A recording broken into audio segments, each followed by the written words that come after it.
से भी जी Rohit Sharma. Indian Premier League परवर्ती सीजन को नहीं एवं चर्चा आरंभ हो गला। 2025 होगा आईपीएल टूर्नामेंट रे एकाधिक फ्रांचाइज व्यापक अदल बदल देखा मिल। अनेक दलर खेलाड़ी एवं कोच अधिनायक बदली पारती एने एबेठू चर्चा आरंभ हो गला। 2025 आईपीएल पूर्व मेगा नीलामी प्रक्रिया आरंभ हो जो अनेक खेलाड़ी किणाबिका हेबे, दल अदल बदल हो। फ्रांचाइजर माने निज निज पसंदर खेलाड़ी को टीम रे सामिल करेंगे। समस्त 10टी टीम नवकलेवर हम। अवश्य प्रत्येक टीम 3-4 जन पुराना खेलाड़ी रे किंतु अधिकांश खेलाड़ी को अदल बदल देखा मिल। बड़ कथा है अधिकांश दल कैप्टेन को अदल बदल कर जहाँकि पूर्वर केबे होई नथिला। आगामी नीलाम 5 ରୁ 6टी दलर अधिनायक बदली पारती।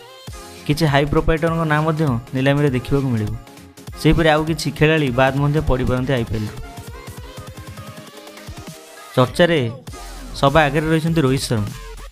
मुंबई इंडियंस अधिनायक पद एवं हार्दिक पांड्या पाखे रही बेले शुणा मिली आसंता सीजन रोहित शर्मा आ मुंबई सहर न रही पारती। रॉयल चैलेंजर्स बैंगलोर फ्रांचाइज आसंता आईपीएल रोहित शर्मा को अधिनायक भाव जोरदार चर्चा हो। दक्षिण आफ्रिकार star cricketer Faf du Plessis बदल रोहित शर्मा को कैप्टेन करा।